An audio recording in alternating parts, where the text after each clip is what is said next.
Next topic है फिर solenoid. Star लगा लो इस पे, इंपॉर्टेंट डेरिवेशन है। सोलेनोइड किसको बोला जाता है? मान लो कि आपके पास में एक होलो पाइप है और उसके ऊपर आप एक वायर को एक स्प्रिंग के जैसे लपेट देते हो, तो वो जो शेप बनती है उसी को हम क्या बोलते हैं? सोलेनोइड बोलते हैं। देखो डायग्राम में दिखा रखी है एक सोलेनोइड। सोलेनोइड का मतलब क्या है? एक सिलेंड्रिकल पाइप जिसके ऊपर आपने एक वायर को लपेटा हुआ है। कैसे लपेटा हुआ है? एक स्प्रिंग के जैसे उसको लपेट दिया। सिलेंड्रिकल वायर लिया, उसके ऊपर एक स्प्रिंग के जैसे पूरी लेंथ के ऊपर वायर को लपेट दिया, तो वो जो शेप बनी उसको हम क्या बोलेंगे? सोलेनोइड बोलेंगे। इसकी खास बात क्या है? खास बात यह है कि इसके अंदर जो मैग्नेटिक फील्ड है वो यूनिफॉर्म होता है, एक जैसा रहेगा। तो जब भी हमें एक यूनिफॉर्म मैग्नेटिक फील्ड प्रोड्यूस करना हो, मतलब ऐसा मैग्नेटिक फील्ड जो हर जगह ना तो डायरेक्शन में चेंज होगा ना मैग्नीट्यूड में चेंज होगा, उसको प्रोड्यूस करना हो तो उसके लिए हम सोलेनोइड यूज करेंगे। तो यूज क्या है इसका? अगर हमें यूनिफॉर्म मैग्नेटिक फील्ड प्रोड्यूस करना है तो उसके लिए हम क्या यूज करेंगे? सोलेनोइड यूज करेंगे। पहली बात तो ये।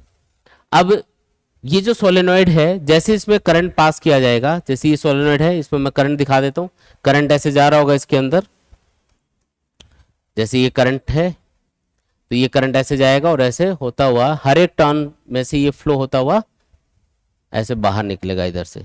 ठीक है, ऐसे इसके अंदर करंट पास हो रहा होगा। अब ये जो करंट है इसकी वजह से क्या होगा? एक मैग्नेटिक फील्ड प्रोड्यूस होगा। मैग्नेटिक फील्ड की डायरेक्शन पता करने के लिए यहाँ पे वही रूल लगेगा जो करंट कैरिंग लूप के लिए लगता है।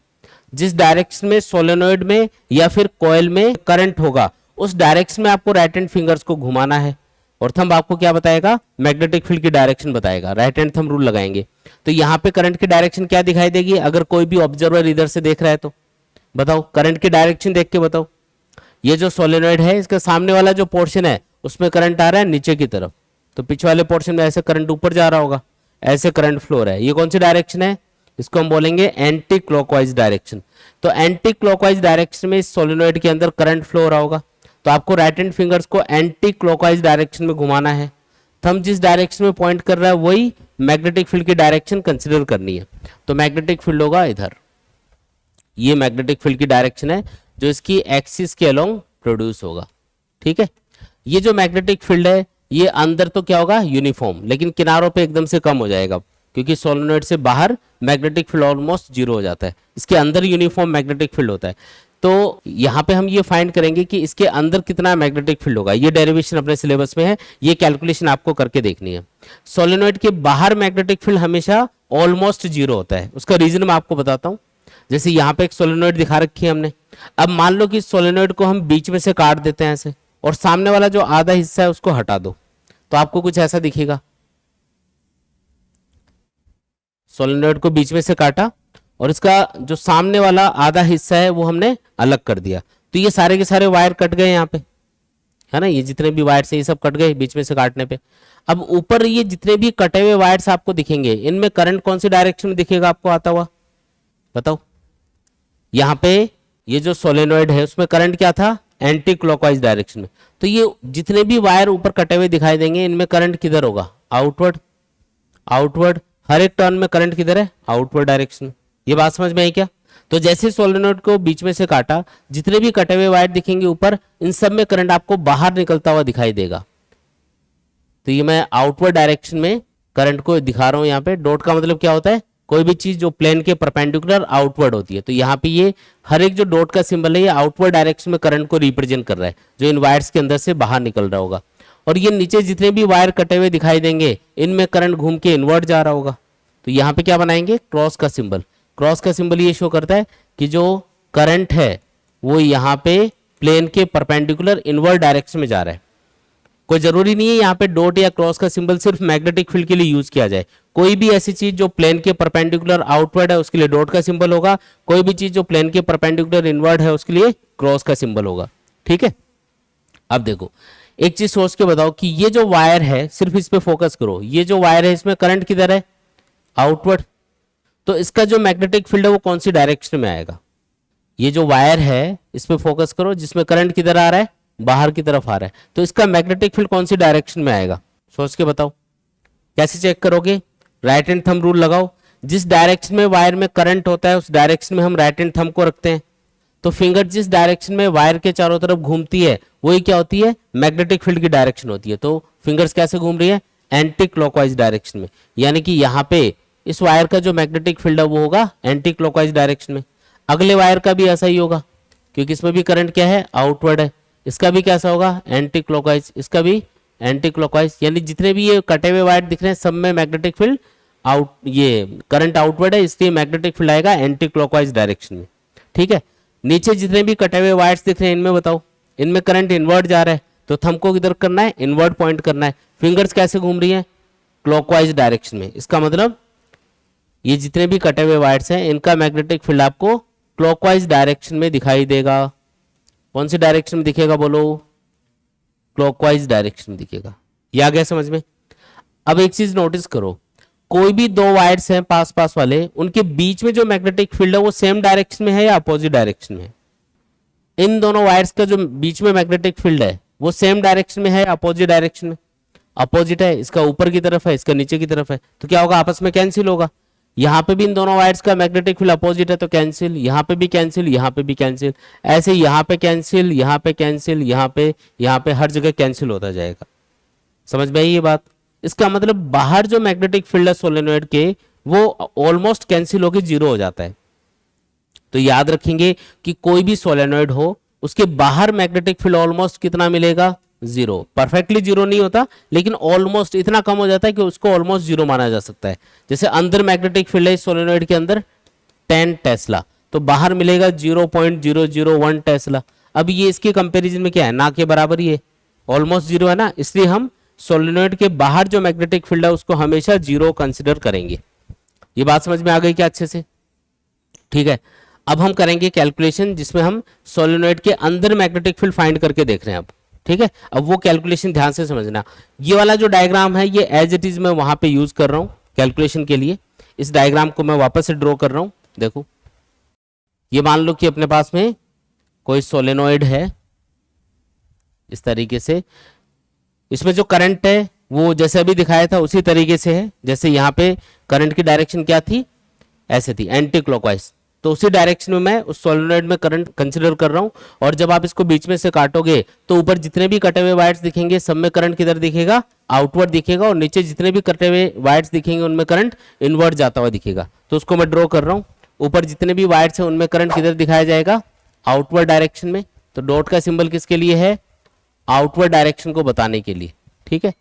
ये इस तरीके से आपको आउटवर्ड डायरेक्शन में करंट बताना है। और नीचे जितने भी कटे हुए वायर्स दिख रहे हैं इनमें करंट इनवर्ट डायरेक्शन में जा रहा होगा, तो इसके लिए क्रॉस का सिंबल बना देंगे, ठीक है। और अंदर मैग्नेटिक फील्ड कौन सी डायरेक्शन में होगा, तो करंट की डायरेक्शन आपको एंटी क्लॉकवाइज दिखाई दे रही है, तो इसका मैग्नेटिक फील्ड आएगा लेफ्ट से राइट की तरफ आएगा, ठीक है। तो ये भी मैं ड्रॉ कर देता हूं कि इसके अंदर जो मैग्नेटिक फील्ड है वो किधर होगा, लेफ्ट से राइट की तरफ होगा। इस तरीके से इसके अंदर मैग्नेटिक फील्ड ड्रॉ करके बताएंगे, ठीक है। ये मैग्नेटिक फील्ड है जो इसके अंदर प्रोड्यूस होगा, ठीक है। आपको ये मैग्नेटिक फील्ड कैलकुलेट करना है कि अंदर कितना है।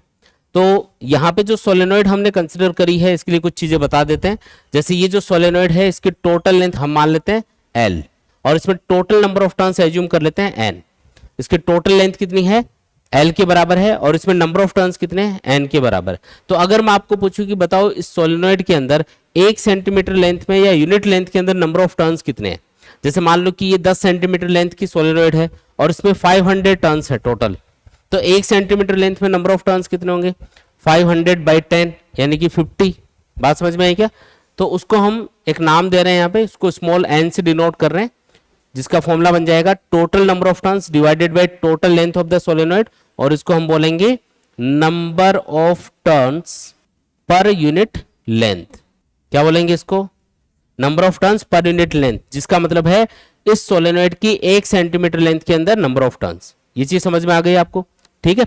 अब आते हैं इसके ऊपर। देखो ये जो सोलेनोइड है इसके लिए अगर आपको मैग्नेटिक फील्ड कैलकुलेट करना है इसके अंदर, मान लो कि इस पॉइंट पे आपको मैग्नेटिक फील्ड कैलकुलेट करना है, तो इस पॉइंट से पास होने वाला हमको एक क्लोज लूप इमेजिन करना पड़ेगा। पहली स्टेप क्या होती है, एम्पियर सर्किट लॉ अप्लाई करने की, कि जब भी हमें किसी भी पॉइंट पे मैग्नेटिक फील्ड कैलकुलेट करना होता है तो हम उस पॉइंट से पास होने वाला एक क्लोज लूप इमेजिन करते हैं। तो हम क्या करेंगे, यहाँ पे एक रेक्टेंगुलर क्लोज लूप इमेजिन करेंगे। कौन सी शेप का, आप कोई भी शेप का लूप यहाँ पे इमेजिन कर सकते हो। मैंने यहाँ पे रेक्टेंगुलर लूप इमेजिन किया है PQRS, क्योंकि इसके लिए मैं इजीली मैग्नेटिक फील्ड और जो डीएल एलिमेंट होता है उसके बीच का एंगल पता कर सकता हूँ। क्योंकि जब आप एम्पियर सर्कुलर लॉ अप्लाई करोगे तो आपको लिखना पड़ेगा integration B dot DL equals to क्या आएगा, mu naught into I net. यहाँ पे आपको इस B डॉट DL को ओपन करना है, जिससे आएगा B DL cos थीटा। तो थीटा क्या होता है, मैग्नेटिक फील्ड और DL एलिमेंट के बीच का एंगल। तो ये आपको देखना पड़ेगा कितना है। इसलिए हम ये वाला जो रेक्टेंगुलर लूप है इसको कंसिडर कर रहे हैं। ये जो रेक्टेंगुलर लूप है इसकी लेंथ है मान लो स्मॉल l, यहां से यहां तक की लेंथ कितनी है, स्मॉल l के बराबर है। ठीक है, विड्थ से हमको मतलब नहीं है इसलिए उसको छोड़ देते हैं, सिर्फ लेंथ से मतलब है कि l लेंथ का हमने रेक्टेंगुलर लूप हमने यहाँ पे कंसिडर किया हुआ है। ठीक है जी। अब पहले ये बताओ कि अगर मैं इस लूप के ऊपर चलूं और मुझे घूम के वापस उसी पॉइंट पे आना हो तो मुझे कौन सी डायरेक्शन में चलना चाहिए, ताकि मैग्नेटिक फील्ड की डायरेक्शन और जो डीएल एलिमेंट इस लूप के ऊपर आप कहीं भी लोगे उनकी डायरेक्शन सेम आ जाए। जैसे अगर मैं PQ वाले पोर्शन के लिए देखूं तो आपको PQ वाले पोर्शन पे कौन सी डायरेक्शन में चलना चाहिए, जो मैग्नेटिक फील्ड की डायरेक्शन है। मैग्नेटिक फील्ड किधर है, P से Q की तरफ है। तो अगर आप P से Q की तरफ चलते हो तो आपके चलने की डायरेक्शन और मैग्नेटिक फील्ड की डायरेक्शन क्या रहेगी, सेम। तो angle between DL element and magnetic field ये क्या हो जाएगा, 0 डिग्री। भाई यहाँ पे जैसे आप छोटा सा एक एलिमेंट लोगे डीएल और उसकी डायरेक्शन क्या मानोगे, जिस डायरेक्शन में आप चलोगे। अगर आप P से Q की तरफ जा रहे हो तो ये लो डीएल एलिमेंट की डायरेक्शन होगी P से Q की तरफ, और मैग्नेटिक फील्ड भी इसी डायरेक्शन में है तो इनके बीच का एंगल कितना हुआ, 0। ऐसे Q से R वाले पोर्शन के लिए बताओ, आप ऊपर की तरफ जा रहे हो, मैग्नेटिक फील्ड इधर है तो एंगल कितना हुआ इनके बीच में, 90 डिग्री। इजीली पता चल रहा है ना। रेक्टेंगुलर लूप हमने इसीलिए कंसिडर किया है। बाहर मैग्नेटिक फील्ड कितना होता है, 0 होता है। अगर आप R से S की तरफ आ रहे हो तो आपके चलने की डायरेक्शन है ना, इस तरीके से आपके चलने की डायरेक्शन और मैग्नेटिक फील्ड एक दूसरे के अपोजिट होंगे, यानी कि एंगल होगा इनके बीच में 180 डिग्री। अगर S से P की तरफ आते हो तो आपके चलने की डायरेक्शन और मैग्नेटिक फील्ड अगेन एक दूसरे के परपेंडिकुलर होंगे, तो एंगल होगा 90 डिग्री। सारे एंगल समझ में आ गए क्या। अब सिंपली बस इसको सॉल्व करना है। जब आप इस B डॉट DL को ओपन करोगे तो ये आएगा B DL cos थीटा, लेकिन थीटा तो चारों पोर्शंस के लिए अलग अलग है, तो आपको थीटा को अलग अलग लेना है। यहाँ पे देखो, पहले वाले पोर्शन के लिए जैसे P से Q वाले पोर्शन के लिए लिख रहा हूं मैं, ये आएगा B DL cos 0। 4 टुकड़ों में इस इंटीग्रेशन को लिखेंगे। Q से R वाले पोर्शन के लिए क्या लिखना पड़ेगा, B DL cos 90। R से S वाले पोर्शन के लिए मैग्नेटिक फील्ड 0 है बार, तो आप लिखोगे 0 into DL into cos 180 degree, theta 180 है ना। और S से P वाले पोर्शन के लिए क्या लिखोगे, B DL cos 90 degree equal to mu naught into I net आएगा। आया समझ में, क्लियर एकदम। cos 90 cos 90 क्या होगा, 0। तो ये cos 90 वाले टर्म 0, ये 0 से मल्टीप्लाई हो रहा है इसलिए 0 हो गया पूरा। cos 90 0, तो ये भी टर्म 0 हो जाएगी। सिर्फ ये पहली टर्म बचेगी, P से Q B DL cos 0 कितना 1 mu naught into I net. अब सारी वैल्यूज पुट करते हैं। देखो B यहाँ पे कांस्टेंट है, हमने बोला सोलेनोइड के अंदर जो मैग्नेटिक फील्ड वो यूनिफॉर्म होता है, तो B को तो बाहर लिख दो। इंटीग्रेशन P से Q DL mu naught into I net क्या होगा, आई नेट का मतलब है total current inside the loop. ये जो आपने लूप कंसिडर किया है इसके अंदर कितना करंट है, तो इसके अंदर कुछ वायर्स आपको दिखाई दे रहे होंगे जिनमें करंट किधर है, आउटवर्ड डायरेक्शन में, सेम डायरेक्शन में करंट है। अब ये कितने वायर्स हैं, तो ये तो जो आपने एम्पियर सर्किटल लॉ अप्लाई करने के लिए जो एम्पीरियन लूप लिया है इसकी लेंथ पे डिपेंड करेगा। इसकी लेंथ कितनी एज्यूम करी है, L। हमने बोला कि ये जो सोलेनोइड है इसकी यूनिट लेंथ के अंदर नंबर ऑफ टर्न्स कितने हैं, N के बराबर। तो अगर मैं बोलूं कि इस L लेंथ के अंदर कितने नंबर ऑफ टर्न्स ही आ गए होंगे, तो number of turns in length L of the Amperian loop, ये जो L लेंथ है इसमें कितने नंबर ऑफ टर्न्स आ गए होंगे, तो यूनिट लेंथ में नंबर ऑफ टर्न्स है स्मॉल n, तो L लेंथ के अंदर नंबर ऑफ टर्न्स कितने होंगे, n इंटू स्मॉल l। ये बात समझ में आई भाई। 1 सेंटीमीटर लेंथ में नंबर ऑफ टर्न्स को हमने स्मॉल n नाम दे दिया, तो L लेंथ में कितने होंगे, n इंटू स्मॉल l। और ये जब आप सोलेनोइड को बीच में से काटोगे तो ये सारे के सारे इतने टर्न्स कट गए होंगे, और हर एक टर्न में करंट किधर आ रहा होगा, बाहर की तरफ आ रहा होगा। इतने टर्न्स है जिनमें करंट बाहर की तरफ आ रहा है जो इस लूप के अंदर है। तो एक वायर में कितना करंट है, आई। इतने वायर्स में कितना करंट होगा बताओ, एन इंटू एल इंटू आई के बराबर होगा, है ना।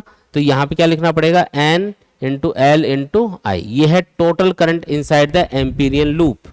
Integration DL from P to Q क्या आएगा, जैसे पी से क्यू तक आपने एक छोटा एलिमेंट लिया था उसको डीएल बोला था, ऐसे छोटे छोटे बहुत सारे एलिमेंट ले लो और सबको जोड़ लो पी से क्यू तक। तो पी से क्यू तक सबको जोड़ोगे तो कितना आएगा बोलो, एल के बराबर ही तो आएगा वो, ठीक है। तो ये आ गया B into L equal to mu naught N L into I. दोनों साइड में एल को उड़ा दो तो बी इक्वल्स टू क्या आ गया, म्यू नॉट एन आई आ गया अपने पास। आया समझ में, ठीक है। तो कोई भी करंट कैरिंग सोलेनॉइड हो उसकी एक्सिस के अलोंग जो मैग्नेटिक फील्ड है उसका फॉर्मूला होता है म्यू नॉट एन आई, जिसमें एन का मतलब क्या है, number of turns per unit length. देखो कंफ्यूज नहीं होना है, एन का मतलब यहाँ पे टोटल नंबर ऑफ टर्न्स नहीं है, एन का मतलब है number of turns per unit length, जिसका फॉर्मूला होता है total number of turns divided by total length of the solenoid. ये फॉर्मूला यूज करके आप स्मॉल एन कैलकुलेट करोगे, वो यहां पे पुट करना है। आया समझ में। अब हम ये देखते हैं कि जो मैग्नेटिक फील्ड है वो किस तरीके से वेरी कर रहा है सोलेनॉइड के अंदर डिस्टेंस के साथ में। जैसे मान लो कि ये कोई सोलेनॉइड है और इसके अंदर जो मैग्नेटिक फील्ड है उसके लिए मुझे ग्राफ ड्रॉ करना है कि वो डिस्टेंस के साथ में किस तरीके से वेरी कर रहा है। सपोज करो इस एक्सिस पे हमने डिस्टेंस को लिया हुआ है, इस एक्सिस पे हम डिस्टेंस को लेंगे और वाई एक्सिस पे हम मैग्नेटिक फील्ड को प्लॉट करेंगे। तो ये देखो, ये जो ग्राफ है ये डिस्टेंस और मैग्नेटिक फील्ड के बीच का ग्राफ है।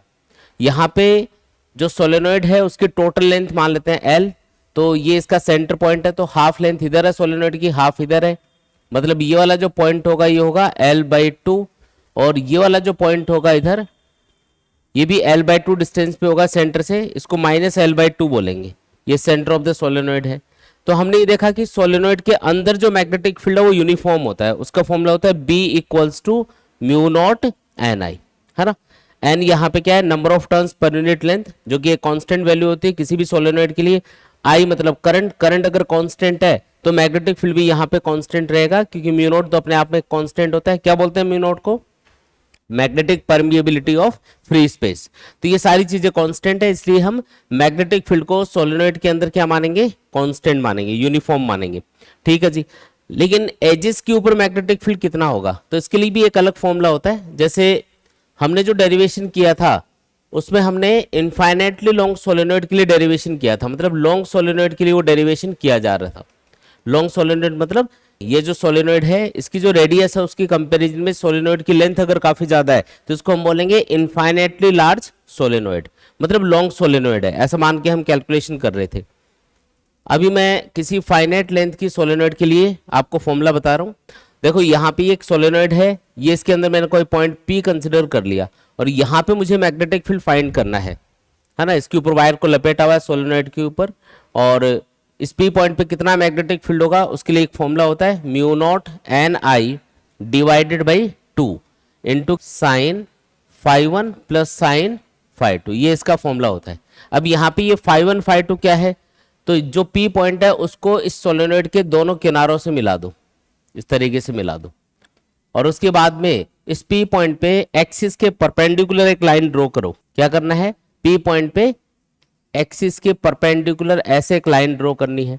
ये जो लाइन है ये जैसे जो आपने परपेंडिकुलर लाइन ड्रॉ करी है, इससे ये वाला जो एज है ये जो एंगल बना रहा होगा इसको हम बोलेंगे φ1, और दूसरे वाले इसको जब आपने मिलाया होगा तो इधर जो एंगल बनेगा उसको हम बोलेंगे φ2। ये है φ1 और φ2 एंगल। अगर ये लॉन्ग सोलेनॉइड होगी, मतलब बहुत बड़ी सोलेनॉइड होगी, तो ये वाला सिरा जितना दूर जाएगा ये एंगल φ1 बढ़ता जाएगा, और जब ये सिरा इनफाइनाइट पे चला जाएगा तो ये φ1 एंगल बढ़ता बढ़ता कितना हो जाएगा, ऑलमोस्ट 90 डिग्री। ऐसे क्या होगा, ये वाला जो सिरा है ये जितना दूर जाएगा ये जो φ2 एंगल है ये इंक्रीज होता जाएगा, और अगर ये बहुत दूर चले जाए, मतलब अगर इसको इनफाइनाइटली लार्ज सोलेनॉइड कंसिडर किया जाए तो उस कंडीशन में इधर वाला ये जो एंगल है ये होगा φ1 ऑलमोस्ट 90 डिग्री के बराबर, और उधर वो सिरा अगर इनफाइनाइट पे होगा तो ये वाला एंगल φ2 भी होगा ऑलमोस्ट 90 डिग्री के बराबर। तो अगर φ1 और φ2 की वैल्यू आप 90 डिग्री पुट करोगे तो क्या आएगा sin 91 sin 91 1 + 1 2 2 से 2 कैंसिल हो गया, आंसर क्या आ गया μ0 जो हमने पहले डिराइव किया था वही आंसर आ जाएगा लॉन्ग सोलेनोइड के लिए। लेकिन अगर मान लो कि ये लॉन्ग सोलेनोइड तो है लेकिन जो पॉइंट है जहां पे आपको मैग्नेटिक फील्ड पता करना है वो इसके एक एज के ऊपर है, किनारे पे है। जैसे ये पी पॉइंट यहां पे नहीं होके मान लो यहां पे है तो उस कंडीशन में मैग्नेटिक फील्ड कितना होगा। सोलेनोइड तो लॉन्ग सोलेनोइड है, ये वाला सिरा इनफाइनाइट पे जा रहा है लेकिन जो पी पॉइंट है वो इस जगह पे है, मतलब इसके एक एज के ऊपर है।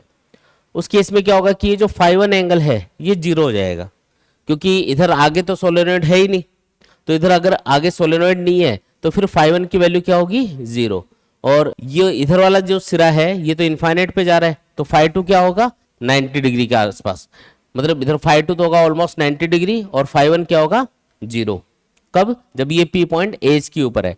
तो उस कंडीशन में एज के ऊपर जो मैग्नेटिक फील्ड आएगा अपने पास निकल के वो कितना आएगा, तो यहाँ पे φ1 की वैल्यू जीरो पुट कर दो, φ2 की वैल्यू 90 डिग्री पुट कर दो।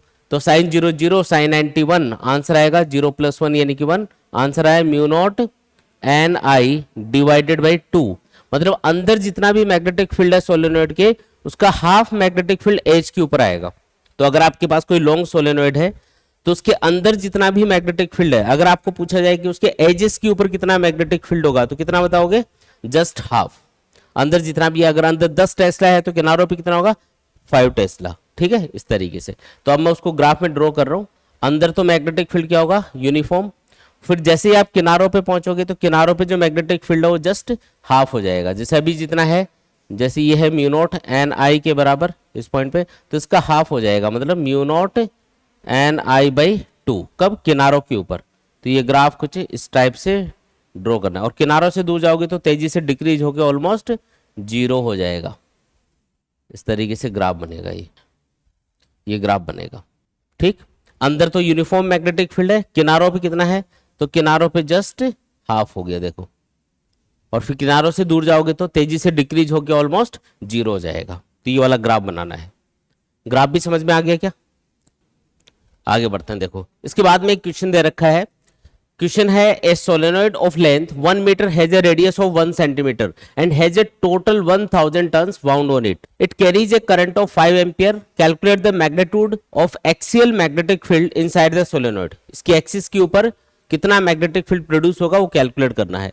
If an electron was to move with a speed of 10⁻⁴ meter per second along the axis of the current carrying solenoid, what would be the force experienced by this electron? दो चीजें पूछी है, एक एक करके दोनों चीजों पे आते हैं। देखो सबसे पहले तो हम ये कैलकुलेट करते हैं कि जो सोलेनोइड है उसकी एक्सिस के अलोंग कितना मैग्नेटिक फील्ड प्रोड्यूस होगा। तो क्या क्या दे रखा है पहले वो नोट कर लेते हैं। सोलेनोइड ऑफ लेंथ 1 मीटर, यानी कि लेंथ दे रखी है 1 मीटर के बराबर। फिर रेडियस भी दे रखी है, रेडियस कितनी है 1 सेंटीमीटर के बराबर। रेडियस ऑफ सोलेनोइड कितनी 1 सेंटीमीटर। फिर इसने बोला इसमें जो नंबर ऑफ टर्न्स है वो है 1000, तो 1000 नंबर ऑफ टर्न्स है। It carries a current of 5 ampere, यानी कि करंट भी दिया हुआ है।